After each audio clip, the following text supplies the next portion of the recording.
Welcome to Anjarajan construction channel. இன்று நாம் விவாதிக்கப் போவது வாஸ்துப்படி கதவுகள் மற்றும் ஜன்னல்கள் அமைப்பது பற்றி.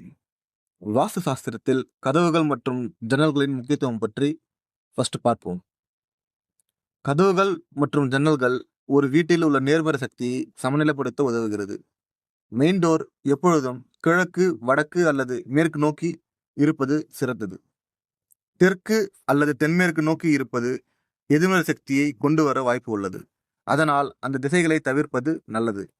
அடுத்து மெயின் டோர் வாஸ்து திசை விதிகள் பற்றி பார்க்கலாம். மெயின் டோர் கிழக்கு, வடக்கு அல்லது வடகிழக்கு நோக்கி இருந்தால் நேர்மறை சக்தி அதிகமாக இருக்கும்.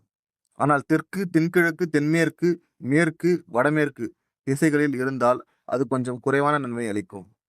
இரண்டாவது, மெயின் டோர் அளவு பற்றி பார்க்கலாம். மெயின் டோர் வீட்டில் உள்ள மற்ற கதவுகளை விட பெரிதாக இருக்க வேண்டும். இது அதிர்ஷ்டமும் செழிப்பும் வரவேற்க உதவும். ஜன்னல் அமைப்பு பற்றி பார்ப்போம்.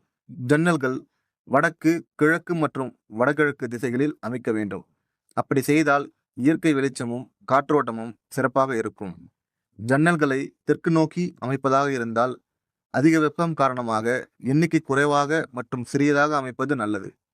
கதவுகள் வலதுபுறமாக திறக்க வேண்டும். இது நல்ல சக்தியை அதிகரிக்கும். கதவுகள் மற்றும் ஜன்னல்கள் எப்போதும் இரட்டைப்படை எண்களில் அமைக்க வேண்டும். கதவு மற்றும் ஜன்னல்கள் எப்போதும் நேராக இருப்பது போல் அமைப்பது நல்லது. கதவு மற்றும் ஜன்னல்கள் நேராக இல்லாமல் சற்று விலகி இருப்பது நெகட்டிவ் எனர்ஜியை கொண்டு வரும்.